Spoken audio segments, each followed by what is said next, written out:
Sir, टीएमपीवी और टीएमसीवी इस पर हमने पहले भी बातचीत की है, लेकिन निवेश के नजरिए से और ट्रेडिंग के नजरिए से बेहतर स्ट्रक्चर दोनों में ही आप बता दीजिए, कंपेयर करके किसका बेहतर है? जी देखिए, टीएम पीवी की बात करें तो ये काउंटर अभी तो मोमेंटम में नहीं है, लेकिन वैल्यू जोन पे है। हम्म। एंड हम्म। यहाँ पे आप स्टैगर्ड मैनर पे बिल्कुल एक खरीदारी करके जा सकते हो। जो वैल्यू पिकिंग के बारे में सोच रहे हैं, काउंटर में एक रेजिस्टेंस 400 के आसपास दिखाई देता है मुझे। जब तक इसके ऊपर सस्टेन नहीं करेगा, एंड स्पेशली अगर 400 एंड 430 ये एक जोन है, इसके ऊपर जब तक काउंटर वीकली लेवल पे सस्टेन नहीं करेगा, मोमेंटम आता हुआ आपको नहीं दिखाई देगा। वैसे आप यहाँ पे वैल्यू पिकिंग के हिसाब से आप काउंटर को इस लेवल पे खरीदारी बिल्कुल करके जा सकते हो। ये एक मेजर सपोर्ट लेवल पे अभी काउंटर ट्रेड कर रहा है लगातार। आप देखेंगे इससे पहले भी यहाँ पे एक सपोर्ट लेता हुआ दिखाई दिया था, एंड वापस से उसी लेवल को वापस से रिटेस्ट करता हुआ आपको दिखाई दे रहा है। अगर ये टेस्ट सक्सेसफुली ये लेवल को सस्टेन कर जाता है, मुझे लगता है कि यहाँ पे वापस से आपको एक मोमेंटम आता हुआ दिखाई देगा। तो इस लेवल पे अगर आप खरीदेंगे, 400 का एक टारगेट बिल्कुल आप लेके शॉर्ट टर्म में आप जा सकते हो। लेकिन बड़ा मोमेंटम आने के लिए 430 के ऊपर सस्टेन करना जरूरी रहेगा। एंड हम्म। टीएमसीबी की बात करें तो देखिए, टीएमपीबी से ज्यादा अच्छा मुझे टीएमसीबी लगता है। एंड काउंटर में एक बढ़िया रैली भी आपको आता हुआ रिसेंटली दिखाई दिया था। एंड अभी ऑल टाइम हाई के आसपास, एंड वहां पे रेजिस्टेंस लेता हुआ मुझे दिखाई दे रहा है। एंड देखेंगे जो 8 जून के आसपास जो एक लो बना था, उसके बाद से काउंटर एक higher high higher low trajectory पे काम करता हुआ। एंड यहाँ पे एक जो एक प्रॉफिट बुकिंग जो आ रहा है, मुझे लगता है कि हम्म। ये प्रॉफिट बुकिंग आपको 430 तक आपको ये टेस्ट करता हुआ वापस से दिखाई दे सकता है। इस लेवल पे अगर काउंटर आपको मिलता है, तो यहाँ पे एक खरीदारी का सलाह रहेगा। ये बाय ऑन डिप का व्यू यहाँ पे रहेगा जी। चलिए, ठीक है। अब बढ़ चलते हैं दर्शकों के कुछ सवालों की तरफ। शुरुआत करेंगे प्राइम मेंबर के सवाल के साथ में। यहाँ पर इन्होंने हमें एक लिस्ट थमा दी है और कहा है कि एक्सपर्ट से हमें पूछ करके ये बताइए कि 6 महीने के लिए क्या एडवाइस रहेगी, कहाँ पर खरीदारी की जा सकती है। सर, आप लिस्ट सुन लीजिए जरा। यहाँ पर बफना फार्मास्यूटिकल है, पारस डिफेंस है, डीटा पैटर्न है, हिमाद्री केमिकल है, फिनेटिक्स केमिकल है, पी वीपी वेंचर है, हिंदुस्तान जिंक है। आ, आपको कौन सा बेटर लग रहा है 6 महीने के मैम लिहाज थोड़ा से? धीरे अगर बोलेंगे ना तो मैं बता। बिल्कुल बिल्कुल बिल्कुल। पारस डिफेंस है और डेटा पैटर्न। पहले इन दोनों में से बता दीजिए कि बेहतर कौन सा लगता है 6 महीने के लिए। जी देखिए, पारस डिफेंस एंड डेटा पैटर्न दोनों ही आपको मोमेंटम में दिखाई देगा। एंड क्योंकि अब चाइना में भी देखिए, अजीत डोभाल जी गए थे और वहां पे कुछ सुला हम्म। करके आए हैं कि नहीं, अब बॉर्डर पे हम कुछ सोल्यूशन लेके आएंगे। तो मुझे लगता है हम्म। कि इंडिया का जो अभी स्टांस रहने वाला है, वो लड़ाई हम्म। करने का नहीं है, बल्कि वो बातचीत करके आप थोड़ा सुलझा ले। लेकिन ऊपर से हम्म। इधर आप देखेंगे पाकिस्तान के पीओके की तरफ, वहां पे भी कुछ होता हुआ दिखाई दे रहा है। एंड काउंटर आप देखेंगे, इतना rally Paras defence and data pattern में आया था। एंड ये काउंटर मुझे हम्म। लगता है कि थोड़ा टाइम करेक्शन में आपको जाता हुआ दिखाई दे सकता है। वैसे डेटा पैटर्न भी आप देखेंगे, जो जनवरी महीने का जो हाई था, उसी हाई को लगातार 4 बार काउंटर ने टेस्ट किया, अभी भी ब्रेकआउट वहां पे नहीं दे पाया। And hmm. पारस डिफेंस की बात करें तो यहाँ पे एक ब्रेकआउट आया था, एंड उसका भी रिट्रेसमेंट चल रहा है, फ्लैग पैटर्न। तो मुझे लगता है हम्म। पारस डिफेंस एंड डेटा पैटर्न में पारस डिफेंस ज्यादा मुझे अभी स्ट्रॉन्ग नजर आ रहा है। चार्टिकली में अगर मैं बताऊं, एंड अगर आपको पोजीशन देखिए, पोजीशन बनाने का सलाह रहेगा, तो ये दोनों काउंटर में अभी के लिए मेरा पोजीशन बनाने का कोई सलाह नहीं रहेगा। फिर भी अगर आप बनाना चाहते हो, हम्म। तो पारस डिफेंस मुझे डेटा पैटर्न से ज्यादा अच्छा लग रहा है इस लेवल पे। ठीक है। And yes. जी जी बताइए, जी, बाकी सारा। सर। हाँ हाँ हाँ, बाकी है फिनेटिक केमिकल और हिमाद्री केमिकल्स।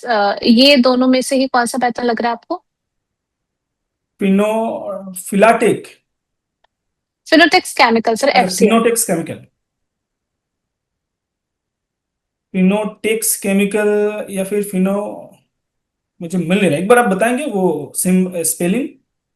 सर, FINEO अच्छा, TEX।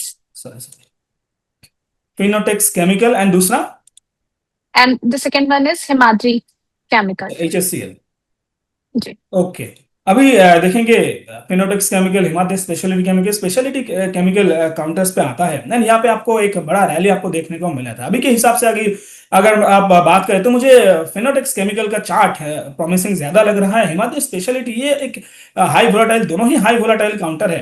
एंड केमिकल सेक्टर में ऑलरेडी एक मूव आपको देखने को मिलेगा। मुझे लगता है कि अगर आप ब्रेकआउट चेस करना चाहते हो, तो फिर आप फिनोटेक्स केमिकल में जा सकते हो। काउंटर अभी के लिए थोड़ा एक फ्लैग पैटर्न मुझे बनाता हुआ दिखाई दे रहा है। हम्म। एंड ये फ्लैग पैटर्न बनने का मतलब है यहाँ पे थोड़ा टाइम करेक्शन आपको काउंटर दिखाता हुआ आपको मिलेगा। तो अभी क्योंकि हिमाद्री स्पेशलिटी केमिकल थोड़ा नीचे आपको दिखाई दे रहा है, तो मुझे लगता है कि रिस्क रिवार्ड रेशियो के हिसाब से मुझे हिमाद्री स्पेशलिटी केमिकल ज्यादा अच्छा लग रहा है। एंड काउंटर बहुत बढ़िया रैली दिया था, और वहां से यहाँ पे आपको एक डीप भी प्रॉफिट बुकिंग भी आता हुआ दिखाई दिया। इस लेवल पे अगर आप खरीदारी करके जाते हैं तो मुझे लगता है कि रिस्क रिवार्ड रेशियो आपका सही आ रहा है, लेकिन मोमेंटम उस हिसाब से अभी तक नहीं आया है। तो इसीलिए थोड़ा वेट करने का सलाह रहेगा। काउंटर में आप एक बार देखिए, अगर ये सक्सेसफुली बेस क्योंकि कंप्लीट अभी तक बना नहीं है, तो ये बेस अगर सक्सेसफुली बनता है तो फिर यहाँ पे एक खरीदारी आप करके जा सकते हो। अभी दोनों काउंटर में आप थोड़ा दूर रहेंगे तो थोड़ा ज्यादा आप सेफ रह सकते हो जी। ठीक है, इसके अलावा सर दो काउंटर्स और देख लीजिए। पीवीपी वेंचर, अगर एक महीने की बात करूं तो 139% से ज्यादा की तेजी इसमें देखने को मिल रही है। आज भी करीब करीब 5% अपर सर्किट पे काम कर रहा है। इसके अलावा दूसरा है हिंदुस्तान जिंक, इसमें भी एक महीने में 16% से ज्यादा की तेजी देखने को मिल रही है। ऑलरेडी काफी ज्यादा स्ट्रेचेस है, तो क्या इन दोनों में ही कोई पोजीशन इनिशिएट की जानी चाहिए, अभी अवॉइड जोन में रखें? मैम लास्ट काउंटर ना मैंने थोड़ा मिस कर गया। PVP venture and the second one is Hindustan zinc. अच्छा, हिंदुस्तान। जी। तो हिंद जिंक देखिए, दोनों काउंटर में अगर आप देखेंगे, पीवीपी वेंचर पे तो कोई सलाह नहीं रहेगा। यहाँ पे फ्रेश पोजीशन बनाने का कोई राय नहीं होगा। बहुत ज्यादा चल चुका है एंड हर एक कैंडल के बीच में आपको गैप नजर आएगा। तो ये गैप हम्म। मार्केट अक्सर छोड़ता नहीं है, वो फिल अप होता ही है। तो यहाँ पे मुझे लगता है हम्म। काउंटर इतना अच्छा चला है ना, हो सकता है कि और कुछ देर काउंटर आपको चलता हुआ दिखाई दे, लेकिन जब ये प्रॉफिट बुकिंग आएगा तो ये सारा गैप आपको भरता हुआ दिखाई देगा। मतलब मैं कह रहा हूँ काउंटर वापस से आपको 50 के आसपास एक गिरावट आता हुआ आपको दिखाई दे सकता है जब प्रॉफिट बुकिंग आना शुरू होगा। तो इसीलिए हम्म। काउंटर से आप थोड़ा दूर रहिए। ये ट्रेन जो है वो जिन्होंने नहीं ले पाया उनके लिए वो मिस हो चुका है, ऐसा मान लीजिए। और हम्म। हिंदुस्तान जिंक आप देख लीजिए, ये काउंटर मुझे मेटल सेक्टर में से बहुत बढ़िया लगता है। हाँ, एक टाइम करेक्शन में चलता हुआ दिखाई दे रहा है। सिल्वर में एक रैली आ रहा है एंड इसीलिए मुझे लगता है कि सिल्वर से जिंक, सिल्वर के साथ जिंक, ये एक लाइड एक सेक्टर है जो सिल्वर से ताल मिला के चलने का पॉसिबिलिटी मुझे दिखाई देता है। एंड हिंदुस्तान जिंक भी आप देख लेंगे, ये ग्लोबल लेवल पे, इंडिया डोमेस्टिक लेवल पे भी ये काउंटर एक दिग्गज कंपनी है जिंक उत्पादन करने में। मुझे लगता है कि यहाँ पे अभी जिस लेवल पे चल रहा है, इस लेवल पे कुछ टाइम काउंटर आपको बिताता हुआ दिखाई दे सकता है। हो सकता है कि काउंटर वापस से आपको 900 सॉरी 590 580 तक एक डीप आपको दिखाए। लेकिन काउंटर में इस लेवल पे आप बिल्कुल एक पोजीशन बना के जा सकते हो। ओवरऑल मेटल पे आपको पूरे साल एक रैली देखने को दिखाई देगा।